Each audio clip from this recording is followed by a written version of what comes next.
Imagine waking up tomorrow and your job is gone. Money doesn't exist. Your boss doesn't exist. The concept of a Monday doesn't exist. There's no alarm, no email, no meetings, no one asking you to circle back or touch base or hop on a quick call. What do? If your first instinct is, I'd finally be free, congratulations. You just had the exact same thought that literally every human being had for about 300,000 years. Because for most of human history, this was just Tuesday. Or whatever they called Tuesday. Probably nothing. They didn't have Tuesdays either. They didn't have weeks. The whole concept of dividing time into 7-day chunks so you could dread 5 of them and barely enjoy 2 is a remarkably recent human invention. And honestly, one of our worst. So here's the question that should genuinely keep you up at night. What did ancient humans actually do all day? Like hour by hour, dawn to dusk? When there was no job to go to, no Netflix to watch, no phone to doom scroll, no newsletter to unsubscribe from. What was a normal day in the life of a prehistoric human? The answer is equal parts surprising, fascinating, and honestly a little bit embarrassing for us. Because it turns out the people we spent centuries calling primitive were, in several important ways, living better than most of us are right now. And I don't say that to be dramatic. I say it because the evidence is genuinely overwhelming once you start looking. So let's look. The biggest lie we've been told about prehistoric life is that it was basically a non-stop survival horror game. Ancient human wakes up. Ancient human tries not to get eaten. Ancient human grunts at something. Ancient human fails to invent agriculture. Ancient human dies at 30. That's wrong. Almost completely wrong. And the reason we believed it for so long is actually kind of funny. It's because we looked at the hard evidence of ancient life and drew conclusions.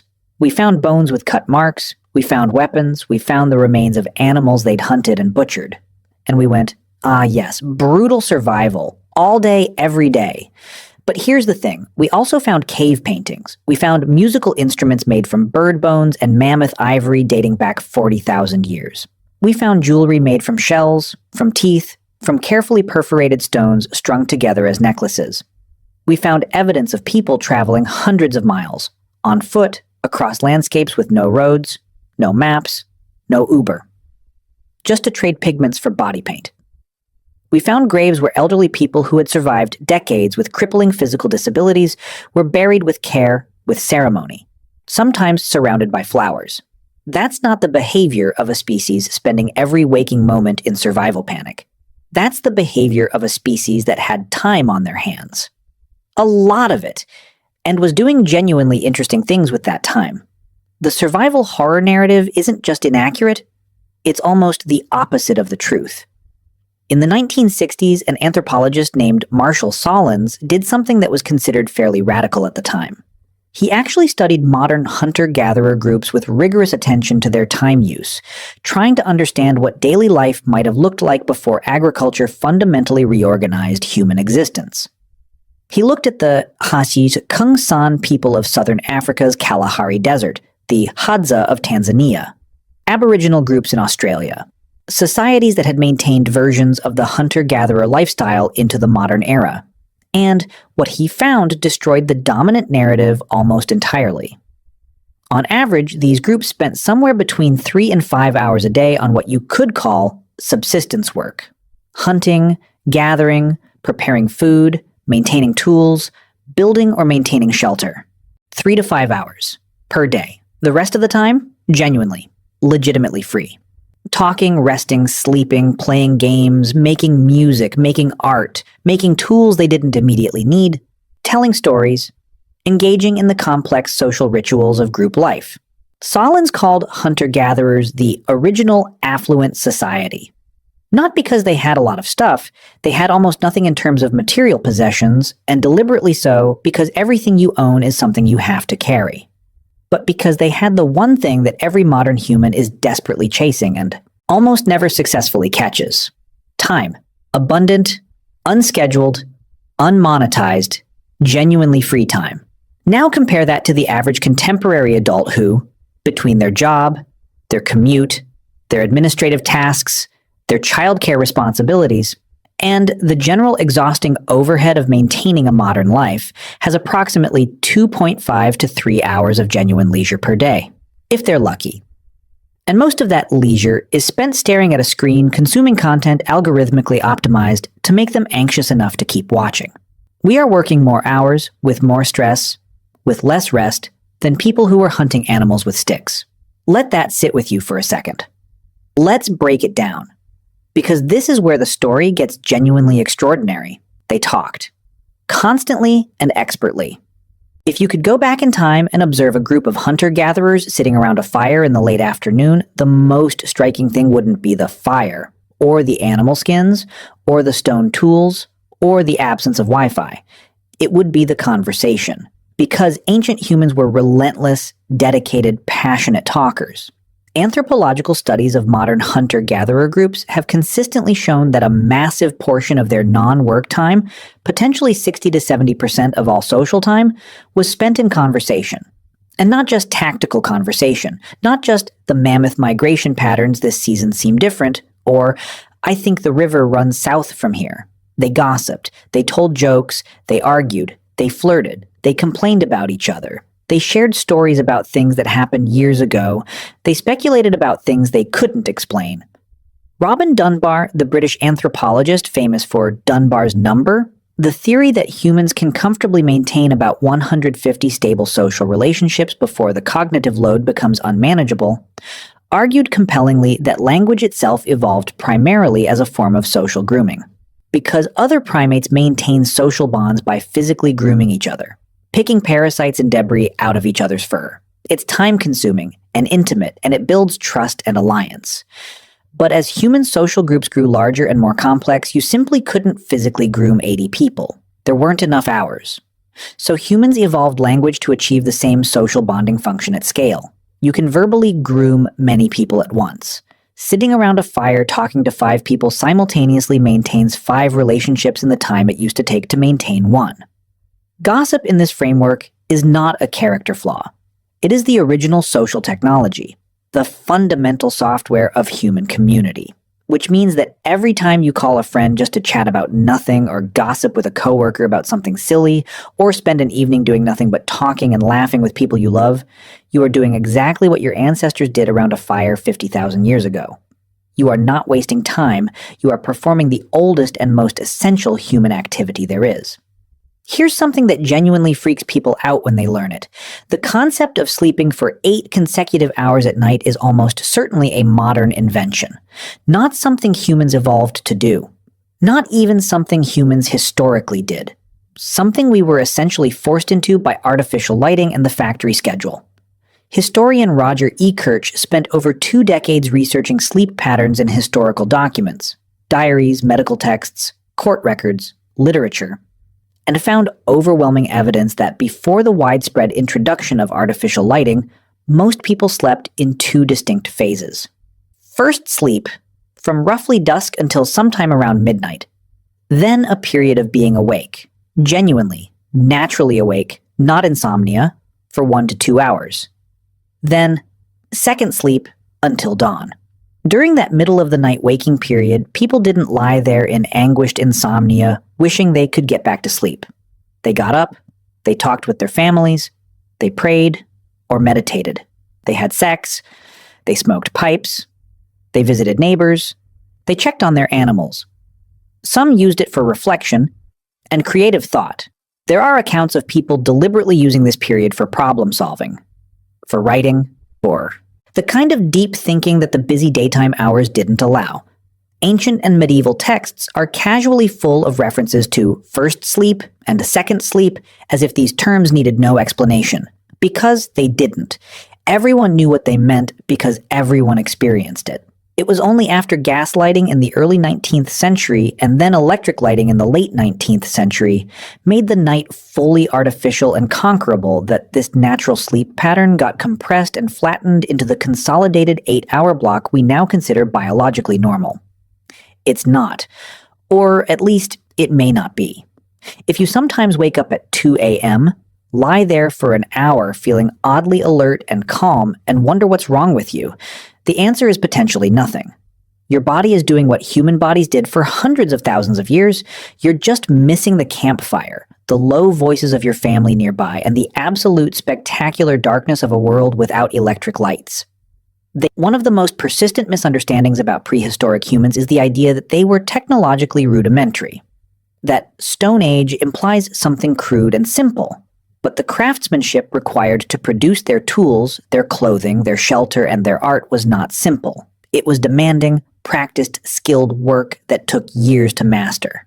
Take stone knapping, the process of shaping flint or obsidian by striking it in precise sequences to produce a blade with a sharp, consistent edge. This sounds like something anyone could do with a rock. It is not. The material has specific fracture properties that have to be deeply understood and anticipated. The angle, force, and location of each strike must be carefully controlled. A single wrong blow can shatter the whole piece. Modern archaeologists and enthusiasts who have tried to learn knapping have reported that genuine proficiency takes years of regular practice. Ancient humans spent significant portions of their time developing and maintaining this skill. Then there's clothing production in cold climates, which was an enormous undertaking. Preparing animal hides to be worn required scraping them clean, treating them to prevent hardening and decay, and then stitching them into garments using bone needles. We have found needles made of bone dating back 50,000 years or more. Needles with eyes that someone sat down and carefully drilled through a tiny piece of bone using stone tools because they wanted to sew. Because the quality of their stitching mattered to them. Because they cared. And then there's the art, which should make every single person stop and feel something. The cave paintings at Lascaux in France were made approximately 17,000 years ago. The ones at Chauvet-Pont d'Arc are potentially 36,000 years old. These are not crude scribbles. These are sophisticated, dynamic, compositionally thoughtful representations of animals. Horses mid-gallop, bison turning their heads, charging rhinoceroses, lions hunting in packs. They demonstrate an understanding of movement, of perspective, of light and shadow that genuinely astonishes contemporary artists and illustrators who study them. Some of the artists use the natural curves and protrusions of the cave walls to give their animals three-dimensional form, so that when viewed by flickering firelight, the only light available to them, the horses and bison and aurochs would appear to breathe, to shift, to move. They built cinematic illusion into stone walls in the dark 36,000 years ago. That is not primitive. That is breathtaking. And it means someone stood in that cave or crouched or lay on their back on the rock floor, probably for hours doing this work. Not because they had to, not because it fed anyone, because they had something to say, and they found a way to say it in a medium that would outlast everything else they ever touched by tens of thousands of years. If there's a definition of art, that's it. They played. Seriously and enthusiastically. Because of course they did. Because play is not a modern luxury. Play is one of the defining behaviors of intelligent social species. Crows play, dolphins play, wolves play, and humans, who are all of those things at once plus much more, play constantly and elaborately. We have evidence of board games going back to the earliest civilizations. The royal game of Ur, found in ancient Mesopotamia, dates to around 2500 BCE, and its rules have been partially reconstructed from a Babylonian clay tablet. But organized games almost certainly predate any civilization. Children in every hunter-gatherer society ever studied engage in rich, complex play, mimicking adult skills, inventing rules and games, competing, cooperating, negotiating. This is universal across all human cultures that have ever been observed, and universality in human behavior almost always signals deep evolutionary roots. Wrestling competitions, foot races, tests of throwing accuracy, these appear independently in ancient cultures worldwide, in groups with no contact with each other, which is very strong evidence that competitive play is simply something humans do naturally when they have the time and energy to do it, which ancient humans, with their 3 to 5 hour workday, very much did. Play is also, it's worth noting, one of the primary mechanisms through which children develop physical skills, social skills, and emotional intelligence. The line between play and education in ancient societies was essentially non-existent. You learned to hunt by playing at hunting. You learned social negotiation by playing games with high stakes and real conflict. You learned to manage your emotions under pressure by competing and sometimes losing. Ancient children weren't in school. They were in the world, and the world was their teacher. They took extraordinary care of each other.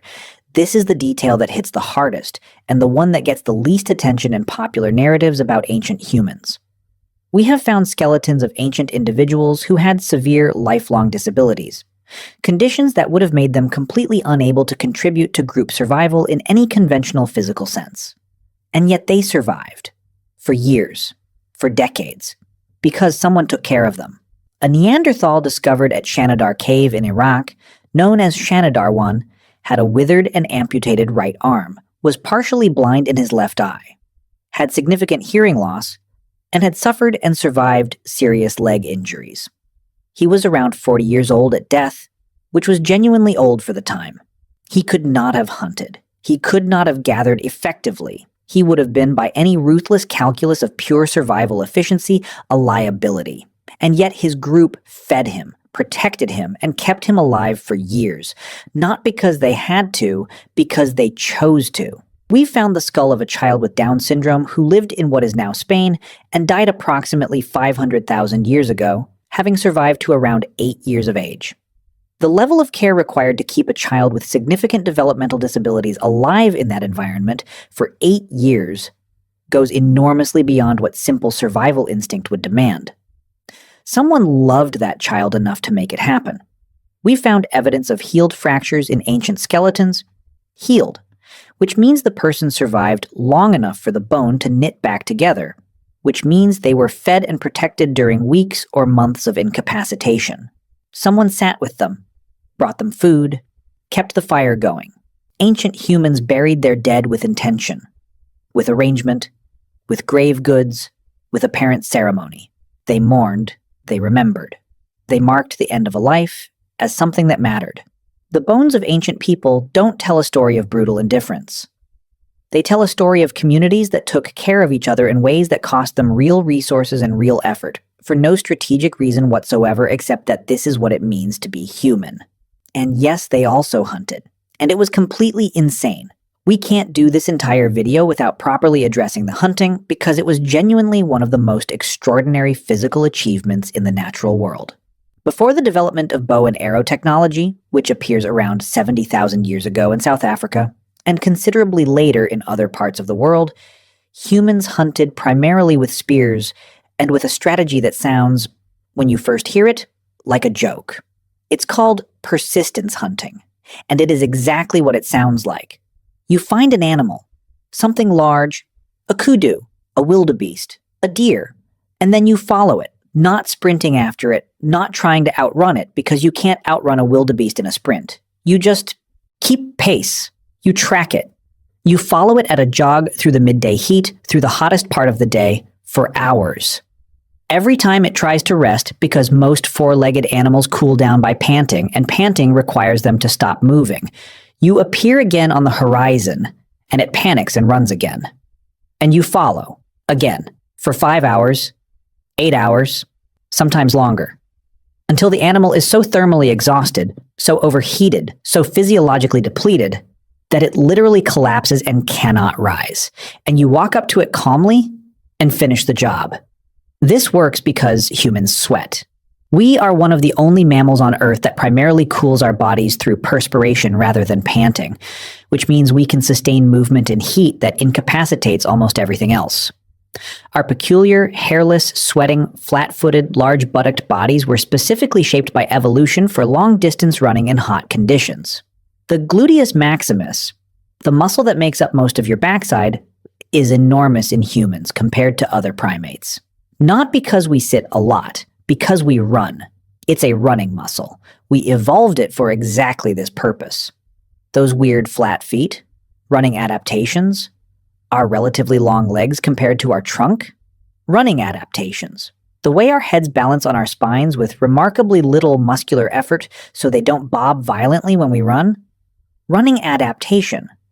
The fact that we can breathe independently of our stride, unlike most quadrupeds who have to breathe in sync with their gait. Running adaptation. We were built from the bones outward to be endurance predators, long-distance pursuit hunters, the most improbable and effective ones on Earth. When you run a half marathon and question your life choices around mile 9, you are using hardware engineered over millions of years of evolution, specifically to chase large animals across open landscapes in the heat of midday. You were made for this. Your ancestors were terrifyingly good at it. What about genuine downtime? True rest. Here's something nobody expects. Ancient humans were probably substantially better at actually resting than modern humans are. Not just sleeping more or sleeping differently, genuinely resting, cognitively, emotionally, in ways that modern people have largely lost the ability to do. Neuroscience has established something called the default mode network, a set of brain regions that activate specifically when you're not focused on any external task, when your attention is unfocused and inwardly directed. This network is associated with daydreaming, self-reflection, creative thought, emotional processing, and what researchers call mental time travel, the ability to simulate past events and imagine future scenarios. It's extraordinarily important for psychological health and for creativity. And here's the problem. The default mode network requires genuine cognitive rest to activate properly. Your brain has to actually stop processing external stimulation. But modern humans fill essentially every quiet moment with input: a podcast, a scroll, something to watch, something to read, a notification to check.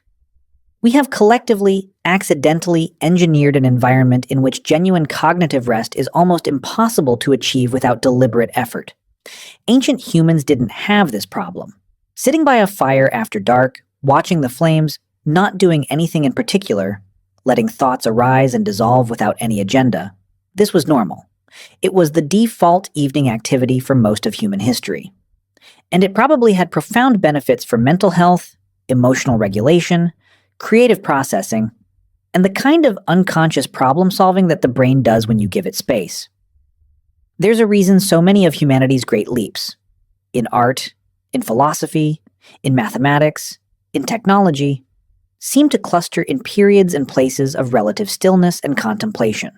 The mind, when genuinely not occupied, does extraordinary things. Ancient people knew this, not as neuroscience, but as lived experience. They were sitting with their own thoughts for hours every single day, noticing things, making connections, asking questions that had no obvious answers. The stories they told around the fire about those questions, about why the stars moved, about where the dead went, about what the animals meant, about how the world was made. Those stories are the ancestors of science, of philosophy, of religion, of literature. They came from minds with time to wander. So I have one last question for you. Would you want to go back? Let me know in the comments. Until then, take care of yourselves, and I'll see you soon.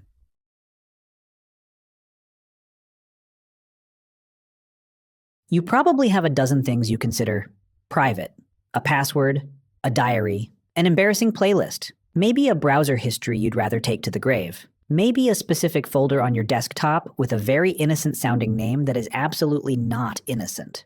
But here's the thing. That instinct, that deep, almost visceral need to have something that's just yours, where did it come from? Is it uniquely modern?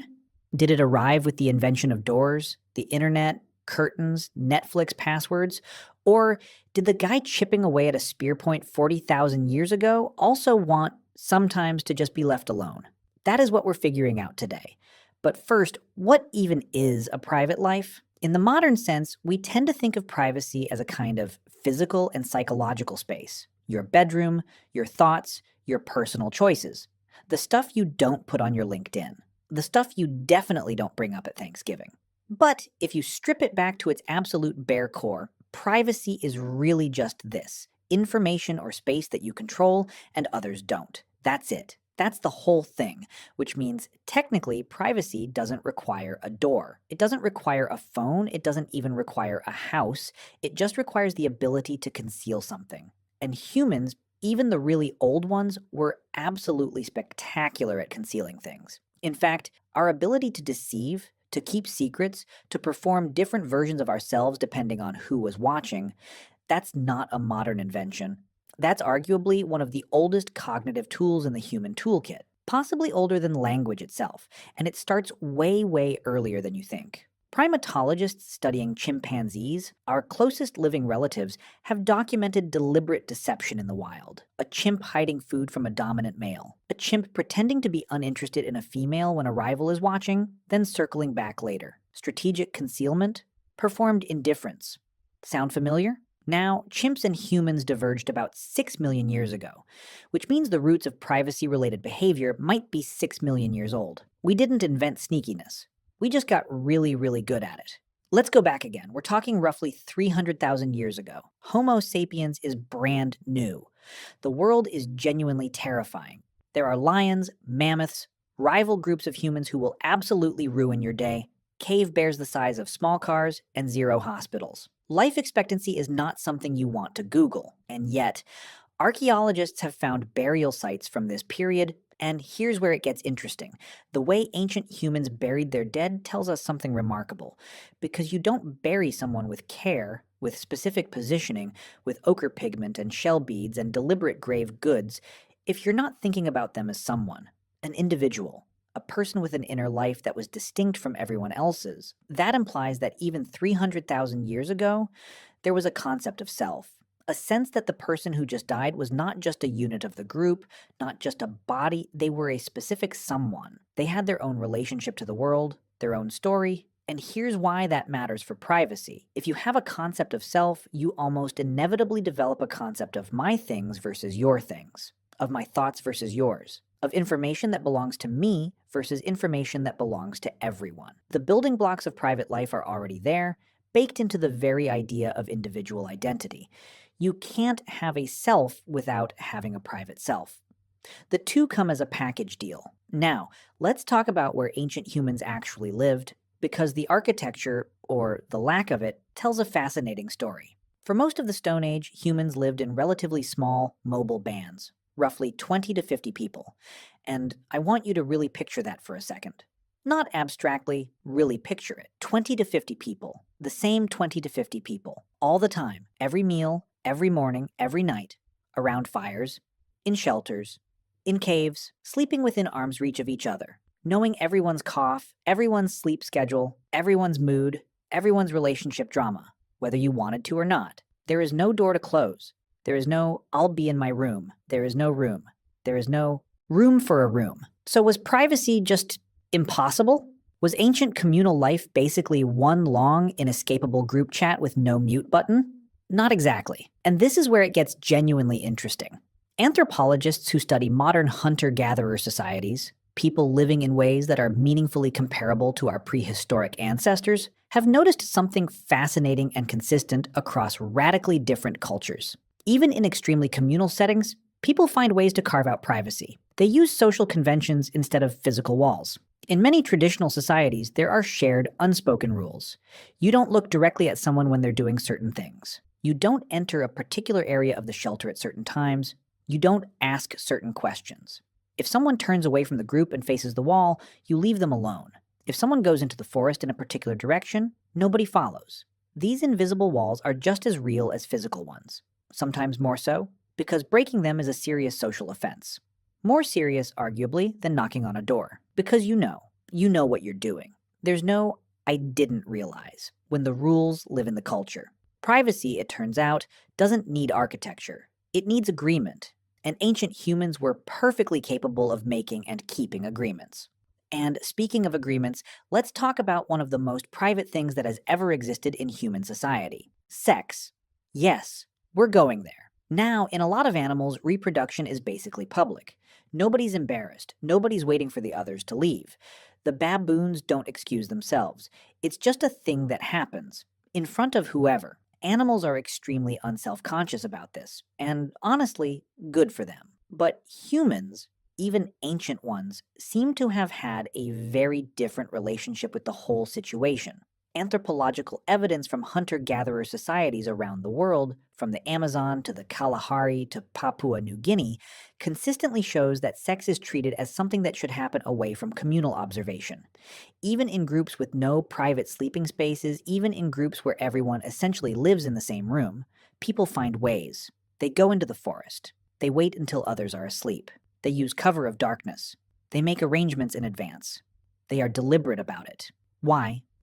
Because sex in humans is deeply entangled with pair bonding, jealousy, status, alliance building, and social politics in a way it simply isn't for most animals. The moment sex becomes political, and in human societies, it almost always is, almost immediately, it becomes something that needs to be hidden, managed, controlled. Information about who's sleeping with whom is power, and power is something people protect.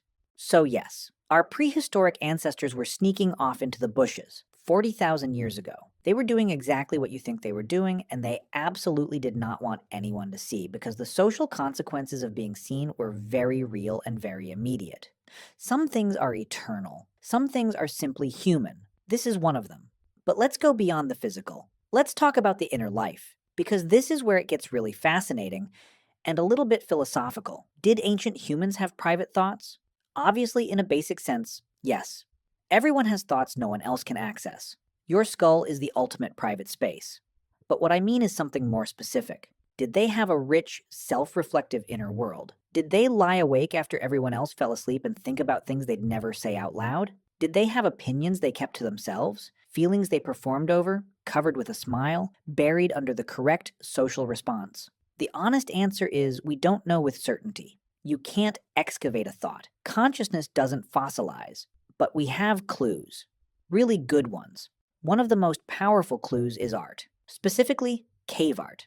The famous paintings at Lascaux in France, at Altamira in Spain, at Chauvet, these date back 17,000 to 36,000 years. Horses, bison, aurochs, handprints, geometric shapes, half-human figures, extraordinary images, executed with real skill and care. And here's what's remarkable about a lot of them. They're deep inside the caves, not at the entrance, not in a public area near the fire where people gathered. Deep inside, in chambers that would have required torches, required real effort, required deliberate navigation through narrow passages and absolute darkness to reach. Why would you paint something in a place almost no one would ever see? One leading theory, and it's a compelling one, is that these weren't public murals. They weren't announcements or propaganda or decoration for the communal living room. They were private acts, maybe ritual, maybe spiritual, maybe something like prayer, maybe something like journaling, but not intended for mass consumption. In which case, you have people 30,000 years ago making something that was, in essence, for themselves, or for some private, intimate interaction with forces they believed in and didn't necessarily talk about openly. That's an inner life. That's privacy of a profound and almost moving kind. There's also the question of personal objects. And this might seem like a small detail, but bear with me because it's actually enormous. Archaeologists have found repeatedly and across multiple continents that ancient humans kept personal items, things that had no obvious functional use. A particular stone, shaped or colored in a specific way, carried for hundreds of miles from where it was found. A piece of ochre carved with careful geometric patterns that served no practical survival purpose. Perforated shells strung as jewelry, feathers, unusual fossils. These are not hunting tools. These are not food. These are identity objects. Things that say, without words, I am a specific person. I find this beautiful or meaningful. This thing is mine. And that's privacy in one of its most essential forms. The idea that you have something that belongs to you and not to the group. That your selfhood extends beyond your body into objects. That you have, in some meaningful sense, belongings. Things that belong to you as a distinct individual.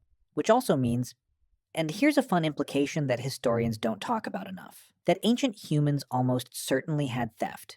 Because you cannot have personal belongings without the possibility of someone taking them.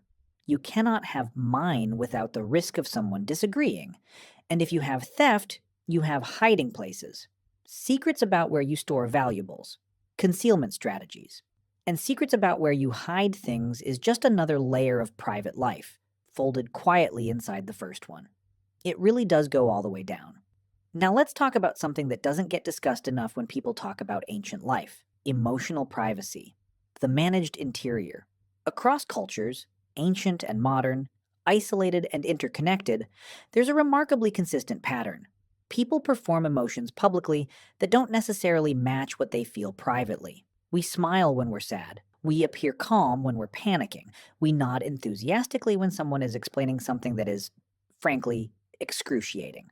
We express enthusiasm for decisions we think are catastrophically stupid. We say, I'm fine in a tone that means the precise opposite.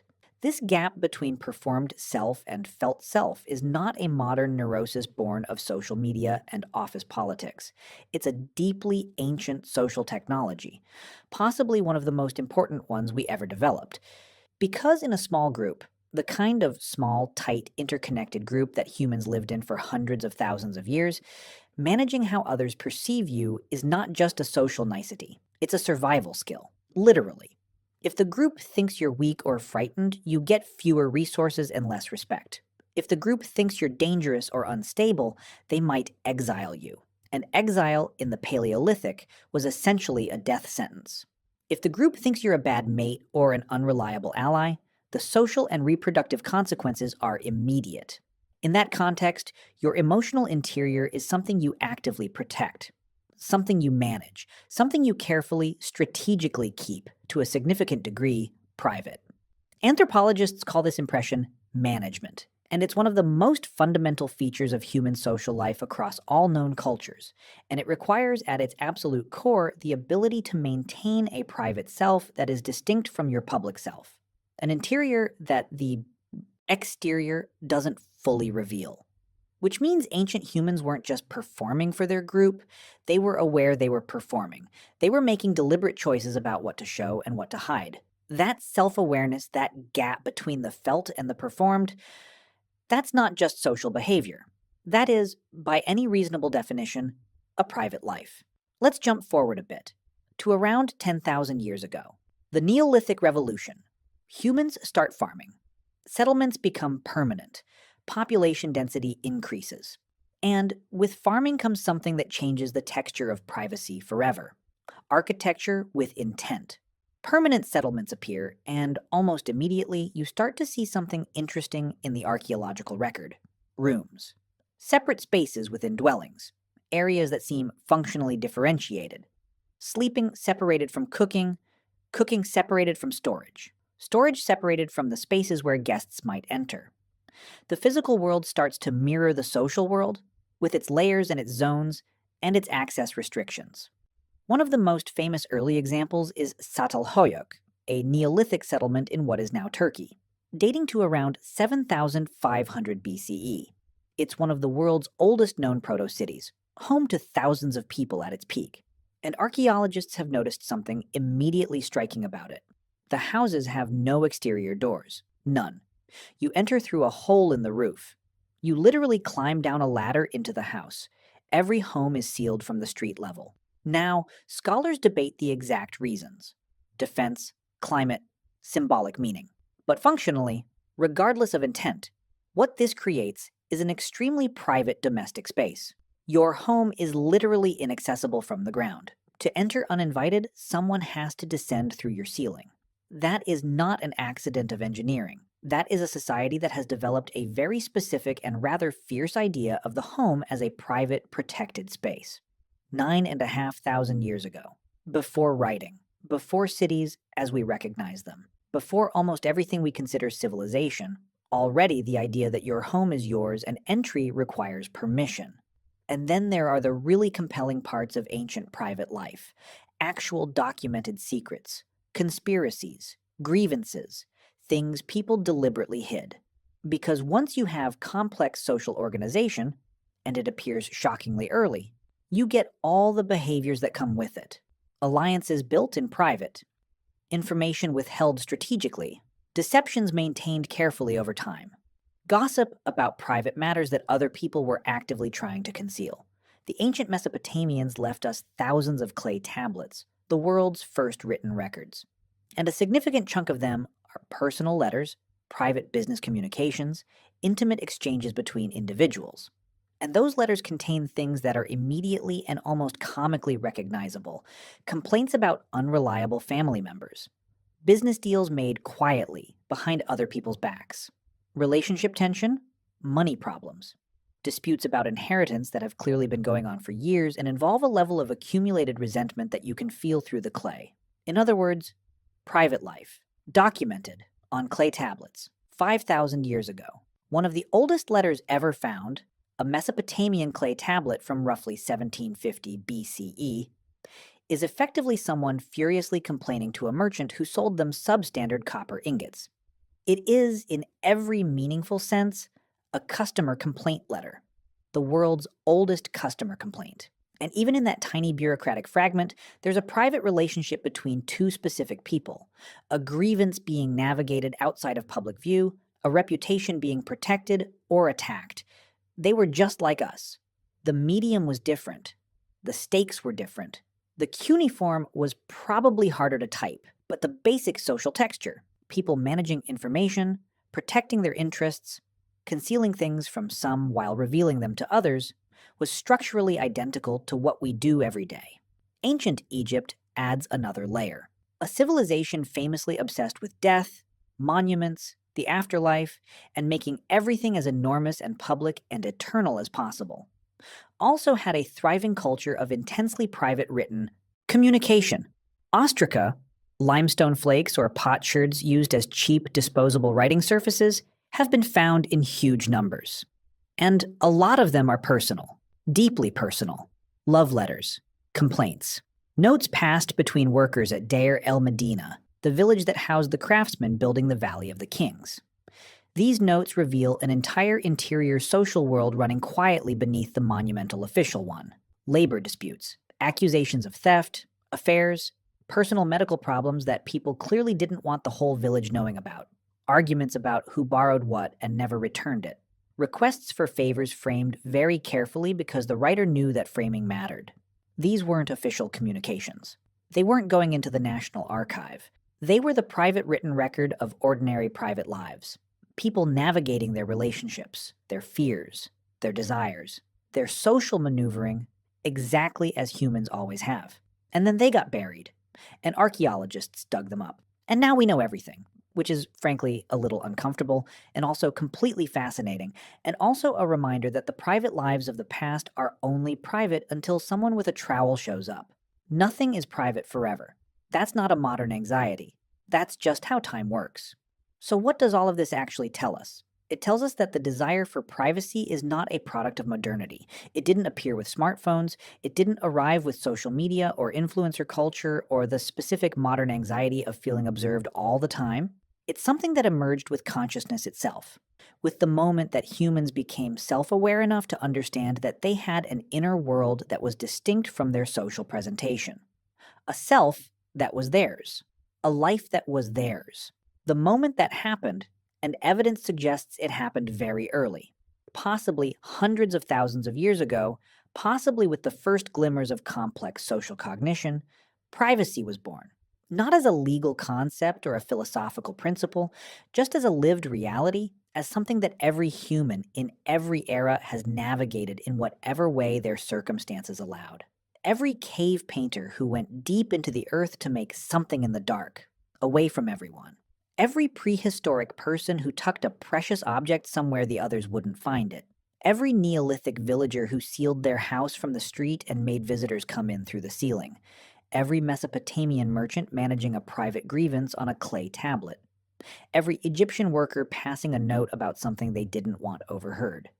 Every ancient human who slipped away quietly to be with someone, or to think something, or to simply be alone for a moment in a world that offered very few moments of aloneness. All of them had private lives. All of them had things they didn't want others to know. All of them felt the tension between belonging to a group and being a distinct, irreducible individual with an interior world that the group couldn't fully access. That tension, that gap between the self that faces the world and the self that exists only for you, in the dark, in the quiet, is not a modern problem. It is one of the oldest human experiences there is. It might be, in some sense, what makes us human in the first place. Which brings me back to you, right now. With your passwords and your playlist and your very innocent desktop folder and your browser history that you've already decided no one will ever see. You are not anomalous. You are not uniquely, weirdly private in a way your ancestors would find strange or excessive. You are the latest version of something that has been going on for a very, very long time. A species that learned almost as soon as it became a species, that some things are yours. Some spaces are yours. Some thoughts are yours. Some feelings are yours alone to carry, or to share only with people you choose, or to take with you quietly when you go. Privacy is not a feature of civilization.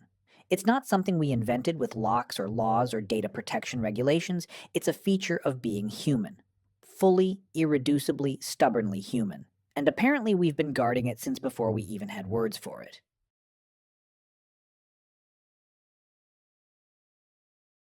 Okay, stop. Before you click away, I need you to understand something. This is not a weird video. This is not a gross video. This is actually one of the most fascinating rabbit holes in all of human history. And the fact that nobody talks about it is exactly why we need to. Because here's the thing. Half of the human population has been dealing with menstruation for literally as long as humans have existed.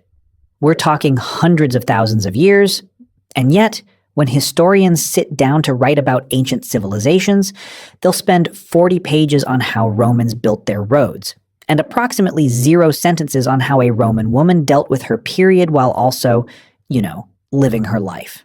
That's a problem. And today we're fixing it. We're going back. Ancient Egypt, Greece, Rome, the Middle Ages, China, the Aztecs. We're going everywhere. And we're going to find out exactly what women did, what they used, what they believed, and honestly, some of the absolutely unhinged things men said about menstruation throughout history that will make you want to throw your phone across the room. This is the video nobody made. Until now. Let's go. The question. Nobody asked for 10,000 years. First, let's get something straight.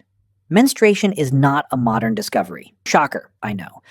But you'd be surprised how many ancient cultures treated it like some kind of supernatural event rather than, basic biology. And that misunderstanding, that confusion, that mixture of fear, reverence, and absolute nonsense, it shaped how women were treated across civilizations for millennia. So before we get into the practical solutions, the actual pads, the herbs, the rituals, we need to understand the cultural backdrop.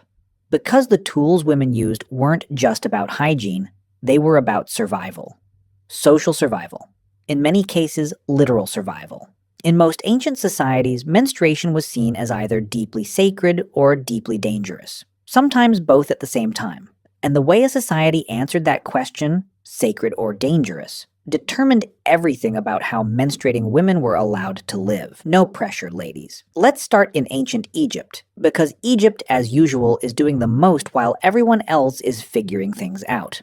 The Egyptians are one of the first civilizations we have actual written records from, and some of those records touch on menstruation. The Ebers Papyrus, one of the oldest medical documents ever found, dating back to around 1550 BCE, contains references to gynecological conditions and treatments. The Egyptians weren't ignoring this. They were documenting it. Now, what did they actually use? The leading theory, supported by historians and archaeologists, is that Egyptian women used softened papyrus as a kind of primitive pad. And honestly, that tracks. Papyrus was everywhere. It was cheap. It was relatively soft when processed. It was the ancient world's version of having literally everything in your kitchen cabinet. Some researchers also believe Egyptian women may have used rolls of soft linen, the same material they used for everything from clothing to mummies. Linen was absorbent, reusable, and washable. Practical. Efficient. Very on-brand for a civilization that invented calendars, architecture, and dental fillings. But here's the cultural piece. In ancient Egypt, menstruation wasn't considered shameful. It was connected to fertility, to Isis, to the cycles of the Nile. The flooding of the Nile, which was literally the source of Egyptian civilization, operated on a cycle not entirely unlike the female body. Coincidence? The Egyptians didn't think so. Women weren't locked away. They weren't considered dangerous. They were allowed to continue living their lives with minimal disruption. Compare that to what comes next, and you'll understand why Egypt is genuinely the hero of this story. Ancient Greece, birthplace of democracy, philosophy, mathematics, and also some of the most spectacularly wrong ideas about the human body ever committed to papyrus. Let's talk about Aristotle for a second, because Aristotle, one of the most celebrated minds in Western history, wrote about menstruation at length, and his conclusions were something else. Aristotle believed that menstrual blood was essentially failed semen. His theory, and this is a real theory that real people believed for centuries, was that women's bodies tried to produce semen just like men did, but because women were inherently colder and weaker, the process failed, and the result was menstrual blood instead. Let that sink in. This was not a fringe idea. This was the mainstream scientific consensus in the ancient Greek world and beyond. And because of this framework, menstruation was seen as evidence of female biological inferiority. Helpful. But setting aside what men were writing in their philosophy scrolls, what were women actually doing? Greek women most likely used wool. Soft, absorbent, and widely available in a civilization built partly around sheep farming, wool was the material of choice. Historians believe women would fashion small wool pads or plugs, essentially the earliest tampons, to manage their flow. The word tampon itself has contested origins, but the concept of inserting soft material to absorb internal flow is ancient. Greek medical texts reference women using lint and wool in exactly this way. There's also evidence of belts and loincloths, fabric worn tightly around the hips that could hold absorbent material in place. Not glamorous, but functional. What's fascinating is the contrast. On one hand, you have Greek physicians writing detailed gynecological texts. Hippocrates himself wrote about menstruation as a normal bodily function connected to overall health. Missed periods were considered a medical problem, not a blessing. On the other hand, you have Aristotle confidently explaining that women are basically broken men. It's a very Greek contradiction. Brilliant and completely unhinged simultaneously. Rome, the civilization that gave us aqueducts, concrete, legal systems, and also Pliny the Elder. Pliny the Elder is kind of the ancient world's version of that one guy at a dinner party who has a very confident take on everything and is wrong about most of it. He wrote a 37-volume encyclopedia called Natural History, and his section on menstruation is truly a masterpiece of confident ignorance. According to Pliny, menstrual blood could kill crops if a woman walked through a field, blunt swords if she touched them, turn wine to vinegar, kill bees, make dogs go mad, cause iron to rust and bronze to blacken, repel hailstorms, repel whirlwinds. That last one is almost impressive. Ancient Rome essentially believed women on their periods were walking environmental hazards. You wouldn't want to bring one to a garden party. Now, obviously, regular Roman women did not believe they were personally responsible for agricultural disasters. Life went on. Markets were visited. Temples were attended. Children were raised. Roman women almost certainly used soft cloth, wool, or sponges. The sea sponge, in particular, is frequently referenced in ancient texts as a medical and hygienic tool. The Mediterranean world had easy access to natural sea sponges, and these would have been an obvious choice. Absorbent, naturally soft, reusable after washing. There's a fascinating historical debate about a passage from the Roman poet Ausonius, who mentions a slave woman using a sponge in a context that some historians interpret as related to menstrual hygiene. It's the kind of indirect clue that historians love to argue about endlessly, which means it's absolutely real. What's telling about Rome is the class dimension. Wealthy Roman women had access to fine linen, soft wool, and presumably household slaves who handled washing and preparation of these materials. For poor women, and most women were poor, it would have been rougher cloth, rags, whatever was available. This disparity, by the way, is not unique to Rome. It runs through every civilization we're going to look at. The gap between what wealthy women could access and what ordinary women could manage is ancient and consistent. Before we move forward in history, we need to stop and talk about something that shaped menstrual practices more than any material invention: taboo. Across a staggering number of ancient cultures, menstruation triggered ritual restrictions, and these restrictions weren't minor inconveniences. They fundamentally altered how women could participate in society during their cycles. In ancient Jewish law, specifically Leviticus, a menstruating woman was considered ritually impure, or niddah. She could not be touched by others, could not touch certain objects, and had to undergo ritual purification through immersion in a mikveh bath before resuming normal life. These rules weren't about hygiene in the modern sense. They were about ritual purity, a completely separate category. Similar restrictions appear in ancient Hindu texts. The laws of Manu specify that a man who has sex with a menstruating woman will lose his wisdom, energy, strength, sight, and long life. Solid deterrent. Menstruating women in certain Hindu traditions were restricted from cooking, entering temples, or touching men. Ancient Zoroastrian texts take it even further. Menstruating women were to be kept isolated in a special area, given limited food, and denied contact with fire, water, and the earth itself, the sacred elements of Zoroastrian belief. In many indigenous cultures across the Americas, Africa, and Asia, menstruating women would temporarily live in dedicated moon lodges, or separate huts. The framing varied. In some traditions, this was about danger and impurity.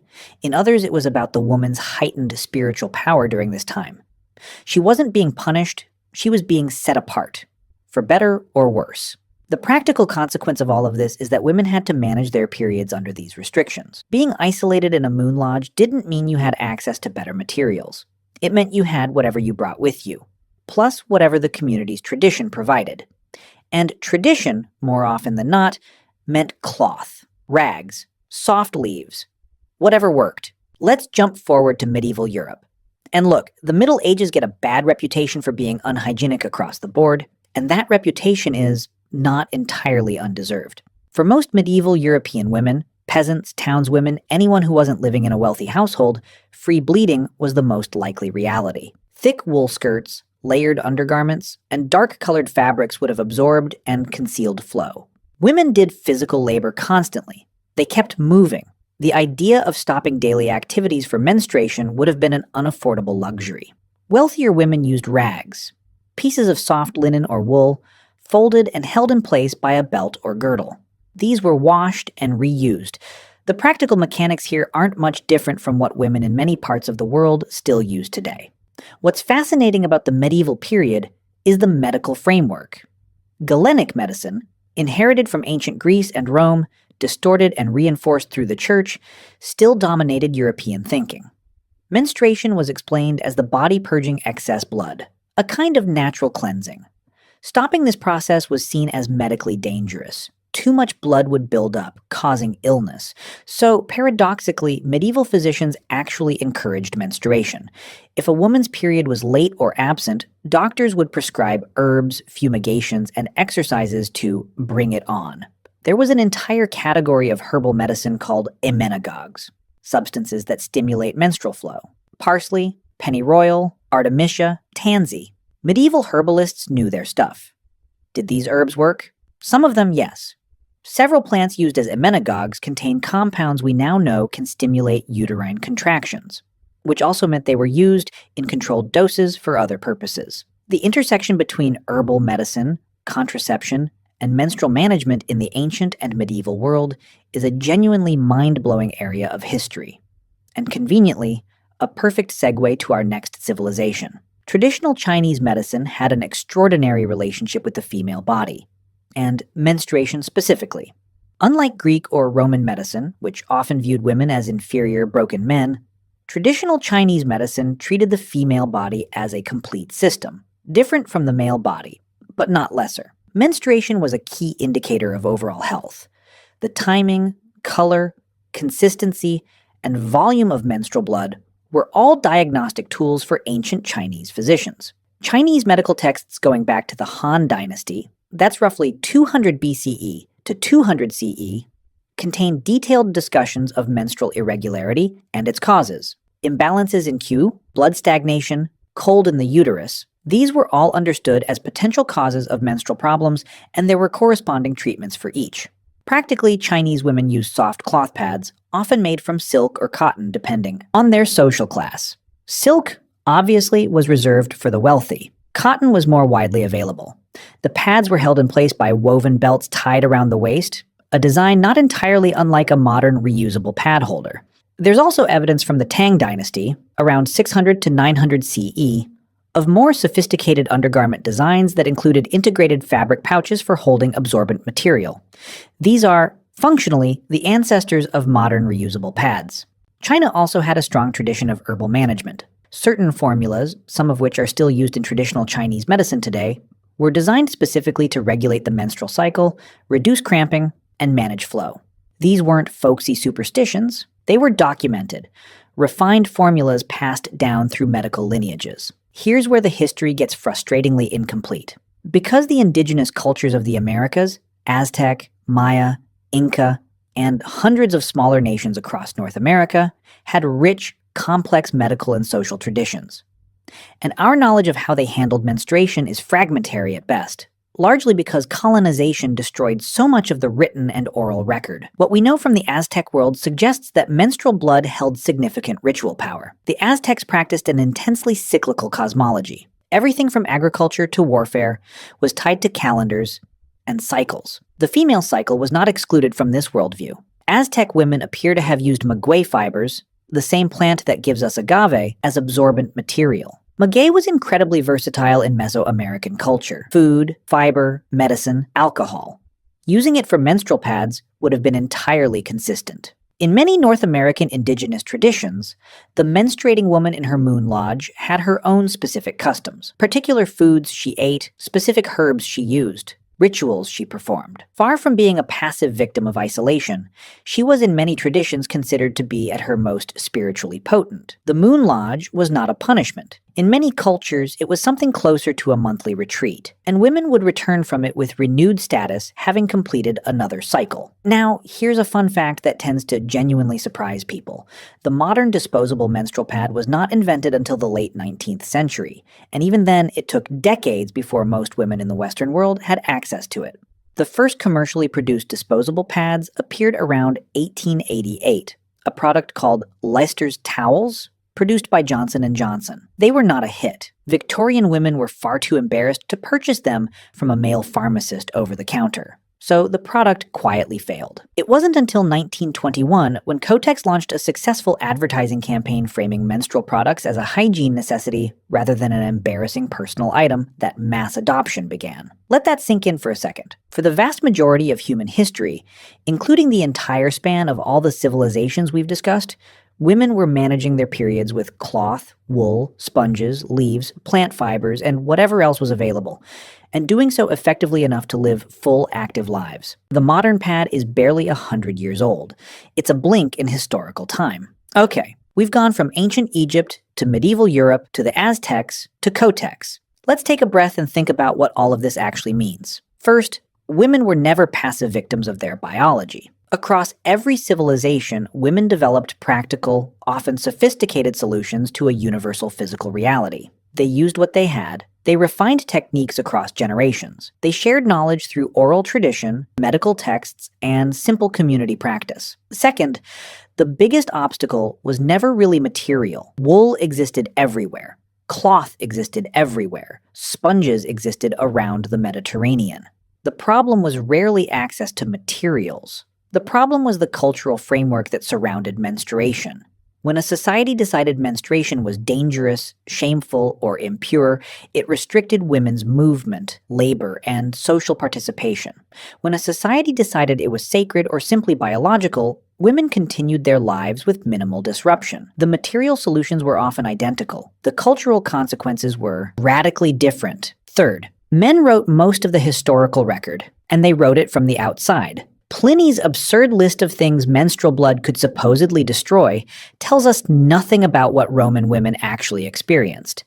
It tells us what Roman men feared and misunderstood. The actual knowledge, the practical, generational, embodied knowledge of what worked, lived in communities of women and was almost never written down. That's a loss. It's a genuine historical loss that we're still piecing together. One more thing before we close. We've talked about pads and cloth and sponges. We haven't talked about pain. Because dysmenorrhea, menstrual cramping, is real. It's physiological, and it has always existed. This was not a modern invention. Ancient medical texts across every culture we've discussed contain references to painful menstruation and attempts to treat it.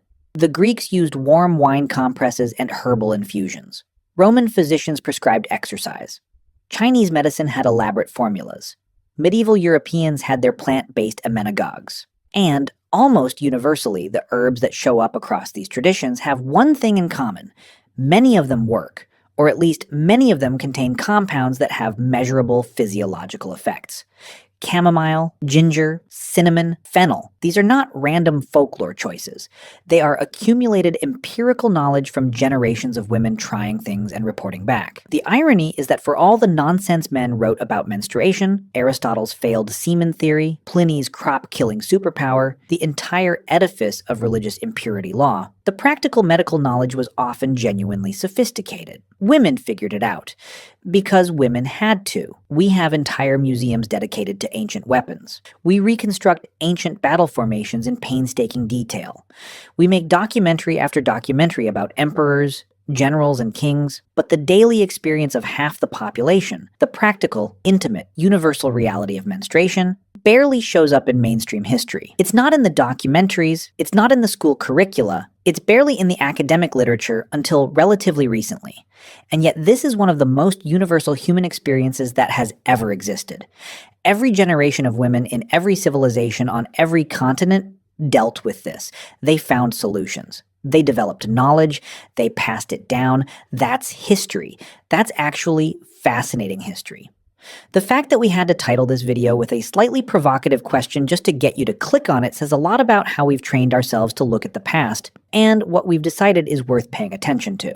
So next time someone acts like talking about menstruation is somehow taboo or inappropriate, you can remind them, Cleopatra dealt with this, Roman women dealt with this, medieval peasants dealt with this, Aztec priestesses dealt with this. It's literally ancient history, and it's about time we started treating it that way.